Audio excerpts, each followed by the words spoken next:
Hello, and welcome to the Middle East Forum Speaker Webinar Series and Podcast. I'm Stacey Roman, and I will be moderating this discussion today. We're pleased to have Caroline Glick, an American-born Israeli columnist and author of 2 books, join us to discuss the U.S.-Israel Bond, A Deep Look.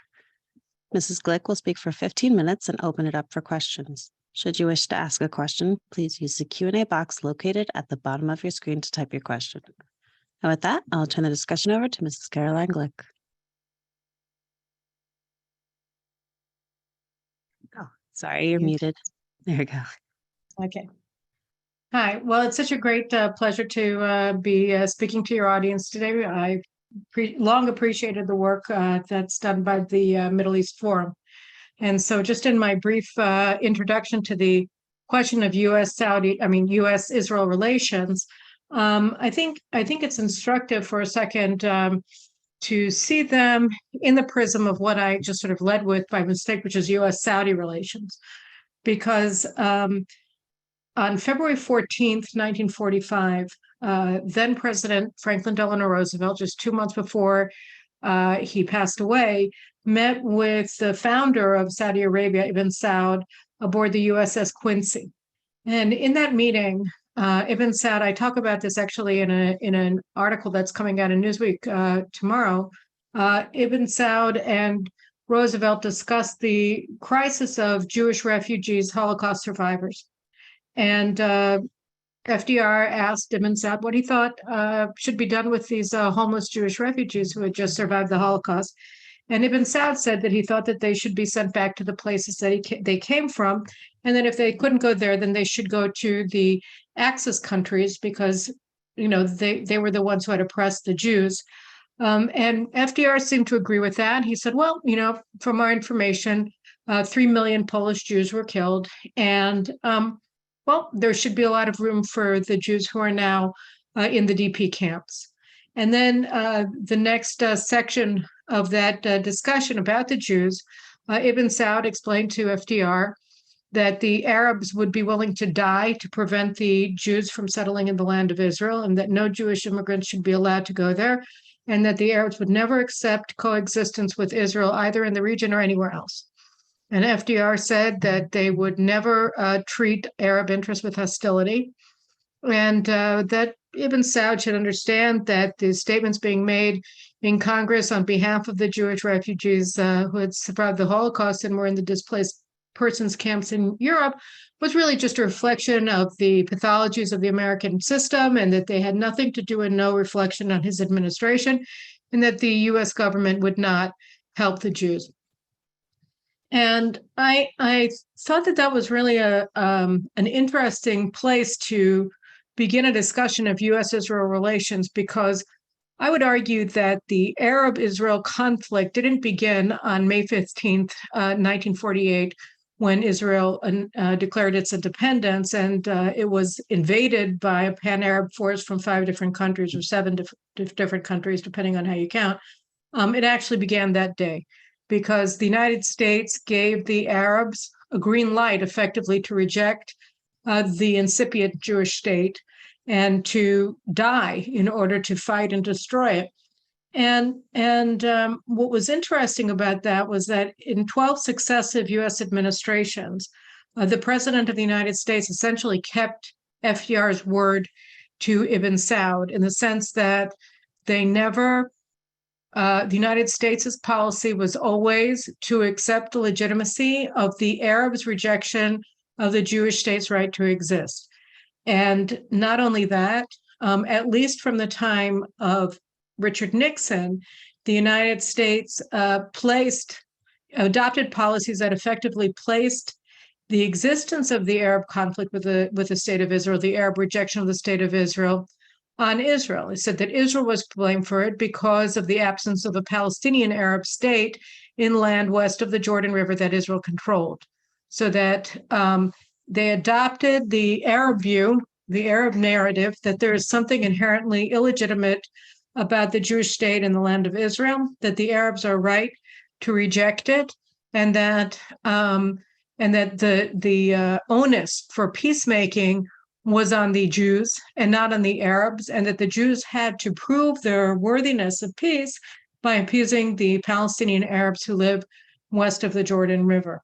And the first time that we saw a departure from that in U.S. policy was under President Trump, when President Trump embraced Israel as an ally, recognized Israel's capital city of Jerusalem, moved the U.S. embassy to Jerusalem, and did a number of other things that indicated that the U.S. policy was no longer to treat Israel's legitimacy as conditional on other people's acceptance of it, namely the Palestinians, but rather that it was intrinsic to the very nature of the Jewish state.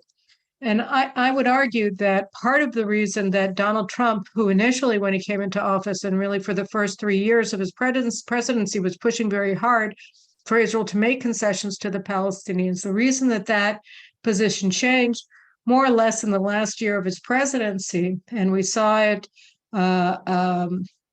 we saw the capstone of that change in the signing of the Abraham Accords between Israel and the UAE and Bahrain at the White House, and then later Sudan and Morocco joined them, was because the Arabs had already abandoned Ibn Saud's view of Israel. It wasn't the United States that instigated the building of partnerships, strategic partnerships against Iran and the Muslim Brotherhood between the Gulf Arab states and Egypt and Israel. It was the Arabs themselves who saw that Israel, in the absence of a strong U.S., with Obama seeking to reach an accommodation with Iran that legitimized its nuclear weapons program and its hegemonic designs on the region, the Arabs realized that their best ally was actually the state of Israel. The strongest bar to Iran asserting hegemonic powers that endangered their very existence was the state of Israel. And so they were the ones who abandoned Ibn Saud's assessment of Israel. The Saudis under Mohammed bin Salman actually led the way, and they facilitated and enabled the normalization of ties between the UAE and Bahrain, Morocco and Sudan and the Jewish state.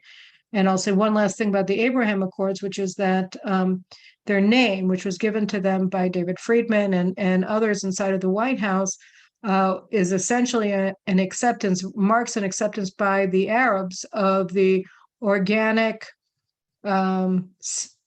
legitimacy of the state of Israel, that the Jews as the children of Abraham, Isaac, and Jacob, like the Arabs as the sons of Ishmael, are the legitimate owners of the land in the Middle East and the Levant. And so that was really a step up, a leap forward, actually, between the cold peace treaties that Israel signed with Egypt and Jordan, which were really simply glorified ceasefire agreements. And this brings us to the Saudis. Today, Netanyahu has now started his sixth term in office. And during the campaign leading up to the November 1st elections, and since, Netanyahu has said he has pledged to seek a normalization of ties between Israel and Saudi Arabia, which would essentially mark a Saudi official membership in the Abraham Accords. And Netanyahu has talked about how this would be a quantum leap forward in relations between Arabs and Jews. And he's right, because and actually he's understating the point, because it's not just Arabs and Jews. Saudi Arabia, as the guardian of the two mosques in Mecca and Medina that are most sacred to Islam, is not only the most important Arab country, it's the most important Islamic country. So if Saudi Arabia were to make peace with Israel, it would have a massive impact on the Islamic world as a whole. For better or for worse, it will simply not be the same Islamic world if Saudi Arabia normalizes its ties with the Jewish state. And the Saudis welcomed in November, after the Israeli election, a delegation of senior retired U.S. Security officials from JINSA, the Jewish Institute for National Security in America, in Riyadh. And John Hanna, former Vice President Dick Cheney's national security advisor, is now a senior fellow at JINSA, and he wrote up on January 5th, he published a report of that delegation's findings. And what he relayed was that The Saudis told the Americans that they're absolutely willing to make peace with Israel. They don't care about the Palestinians. They're not waiting for the Palestinians to be making peace with Israel like the UAE, Bahrain, Morocco, and Sudan before them. They're willing to set aside the issue of the Palestinians because they believe that it's in their national interests to normalize their ties with Israel. However, there's always however, and this however is directed at the United States. The Saudis say, look, and just like Bahrain and the UAE and Morocco and Sudan before them, the Saudis say, look, we will pay a significant price. We've incited our people against Israel and Jews for the past 50 years, I would argue 75 years or 80 years, but whatever. And there are still a lot of radicals who hate Jews, hate Israel in our midst, and they will seek to topple the regime. Iran will seek to topple the regime, and we need certain guarantees from the United States in order to move forward with this. And they set out three conditions. They want to reach a written agreement with the United States, setting out the U.S.'s security guarantees for Saudi Arabia. Last March, Qatar, which is a major state sponsor of terrorism and Iran's senior Arab ally, received the status of major non-NATO ally to the United States of America. And the Saudis say that they would like to have a similar designation so that they can be assured of steady supply of weapons from the United States. Obviously, they pay for them. And the third thing that they'd like is U.S. cooperation with the production of civil nuclear energy. Saudi Arabia has 7% of the world's uranium deposits. But the thing is that, what Hannah said was that this is an opening bid in the beginning of a bargaining process that the Saudis hope to have with the United States. And they said that if they reach this deal with the United States that is satisfactory to both sides, that they'll make peace with Israel inside of a month. And obviously, this has raft implications for the United States. If the United States says no, then it essentially scuppers its entire alliance system with the Arab world. If it says yes, then it secures its position as the major superpower in the region for years to come. So it's a choice that has significant implications, strategic implications for the United States itself. But what it really is interesting about it, if I go back to the place that I started, you see that Ibn Saud's grandson, Mohammed bin Salman himself, wants to abandon his grandfather's bargain with FDR. He's saying, we are accepting the Jews. We don't want to die destroying the Jewish state. We're willing to accept them. We want to have peace with them. We want to have open relations with them because we think it's in our interest. So we're abandoning Ibn Saud's demands from the United States. And now it remains to be seen whether the Biden administration will follow suit and abandon FDR's hostility to the Jewish state. And unfortunately and stunningly, it's not at all clear that that's the case. Last week in Abu Dhabi, Anthony Blinken, the Secretary of State, and other senior State Department officials were there. And already going into the meetings, State Department spokesman Ned Price said that the United States wanted to push Palestinian economy and human rights into the forefront of the agenda. Now, the Abraham Accords are sidestepping the Palestinians, and they don't want to deal with the Palestinians. They want to deal with Iran and other issues of significant bilateral concern between the parties that are members. And the United States, which was under Biden very opposed to the Abraham Accords, want to overturn the Abraham Accords and put the Palestinian issue again front and center and essentially reinstate the Palestinian veto over Arab-Israeli peace. And Blinken, Derek Chollet, who is the counselor to the State Department, like Ned Price, all made clear that the United States not only wants to turn the Abraham Accords on their head, empty them of all bilateral significance, and avoid the issue of Iran altogether. They want the Palestinians and Jordan, which is acting as a proxy for the Palestinian Authority as well, to join the Abraham Accords, when both Jordan and the Palestinian Authority did everything that they could to undermine the Abraham Accords, both before and after they were signed. So the United States is trying to undermine right now the Abraham Accords by gutting them of their intrinsic significance and pushing them into the Palestinians' first mold. And so we saw that last week at Abu Dhabi.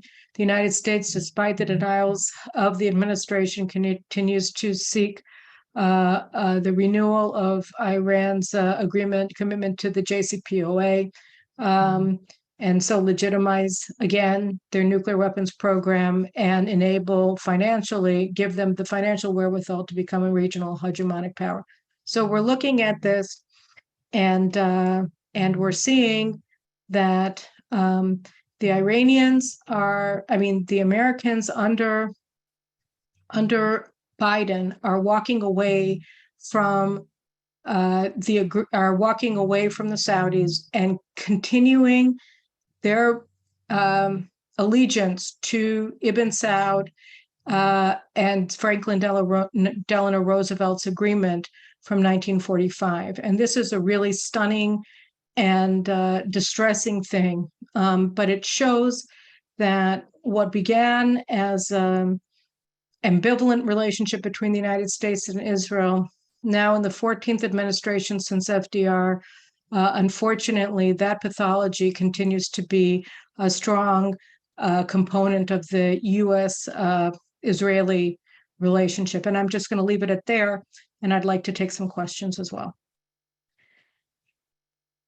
Absolutely. Thank you so much. So the first question we have is from Doris Rose Strauss, asking, what advantage is it to the U.S. to side with the Palestinians? That's the advantage that the United States gained from this is psychic rather than strategic. I think particularly under the current administration, but not only, you have pathological aspects of the U.S. Relationship with Israel, because that stem from a lot of things. And one of the things that it stems from is that the Europeans are very anti-Israel and always have been, or at least since the 1970s.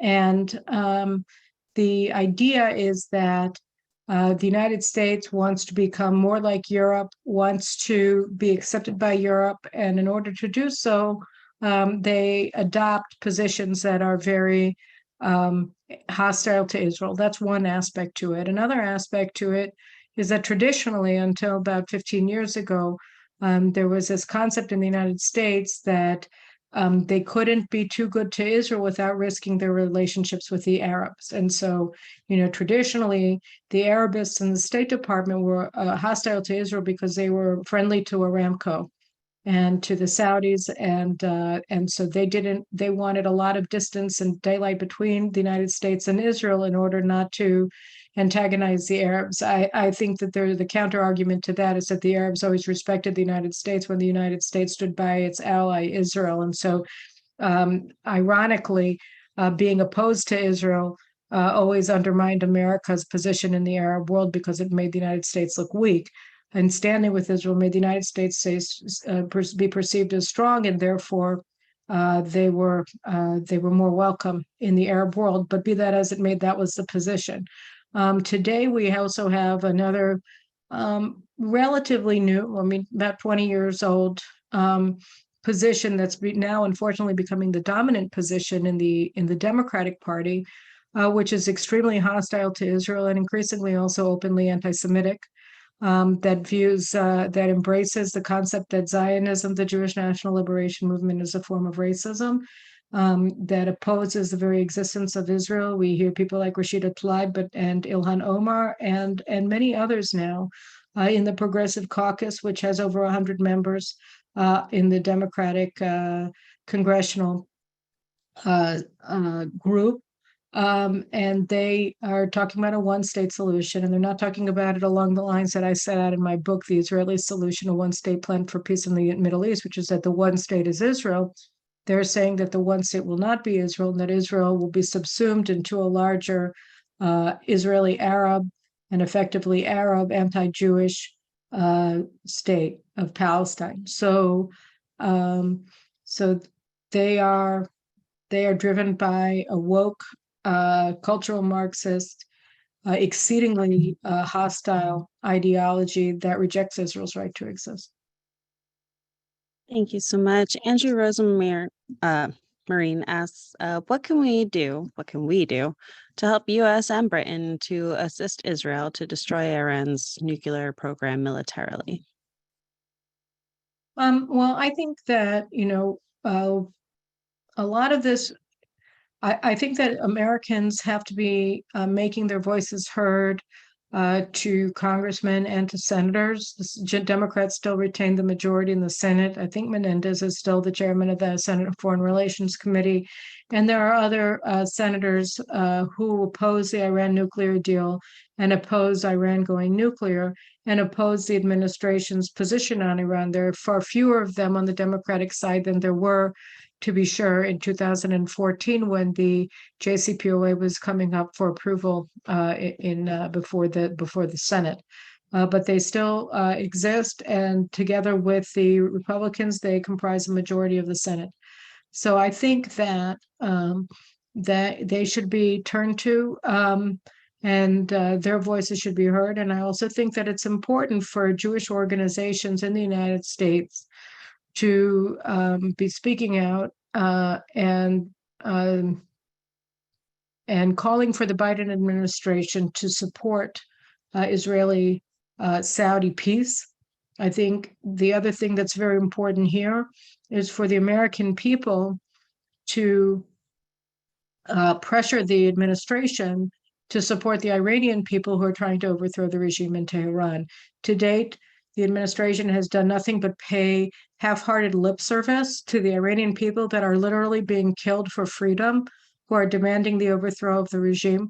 The State Department and other spokespeople in the administration have been belittling the significance of what's happening in Iran. And there's never quite simply been something like this in Iran since the 1979 revolution. There are every day, still today, there are anti-regime demonstrations taking place throughout the country, not only in Tehran, but in Iranian Kurdistan, in Baluchistan, in Iranian Azerbaijan, in all of the provinces, in all of the major and minor cities, in Qom, which is the seat of religious power of the Iranian Ayatollahs. At the seminar in Qom, people are calling for the overthrow of the regime and the death to the dictator Ali Khamenei. Britain today is considering leaving the JCPOA. There's a very large demonstration, I believe, in Germany today of Iranian emigres calling for Germany, which is the weakest link in Europe, to recognize the IRGC, the Iranian Revolutionary Guard Corps, as a terrorist organization. And there are voices in Sweden and other countries calling for a cessation of diplomatic relations with the regime. These are all important. Americans should be calling for an expulsion of the Iranian delegation to the UN and a cutoff of relationships between U.S. politicians in Washington and the National Iranian American Conference, NIAC, which is a mouthpiece of the Iranian regime and their unofficial lobby in Washington. So all of these things that undermine the legitimacy of the Iranian regime, that support the Iranian people in their quest to overthrow the regime, are important. These are things that the American people can do. This is pressure that the American people can bring to bear on the administration, on their elected officials.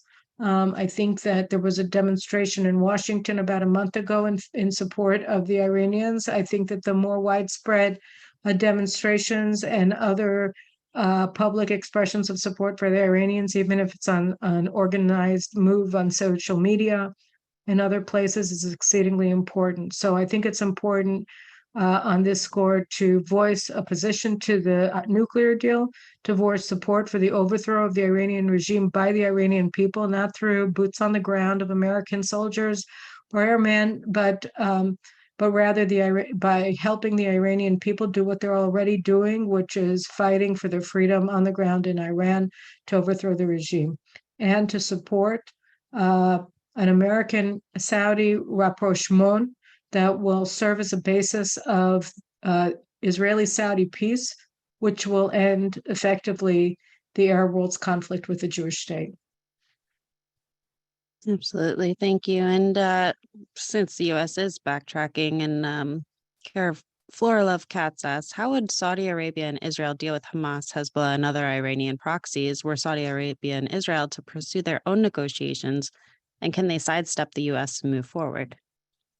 I think they already are sidestepping the United States. I think that, and this is not with any inside knowledge, just simply by watching events from the outside, it seems clear to me that Israel and the Saudis have been aligning their positions on these issues since at least 2014.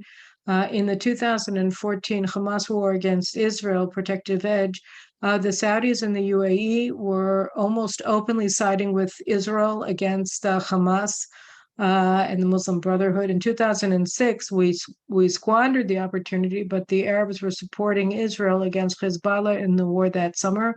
They have not made any effort to hide their rejection of and opposition and desire to see the end of Hamas and Hezbollah. I think that Israel made a huge mistake in the waning days of the Lapid government in signing the gas deal with Hezbollah-controlled Lebanon.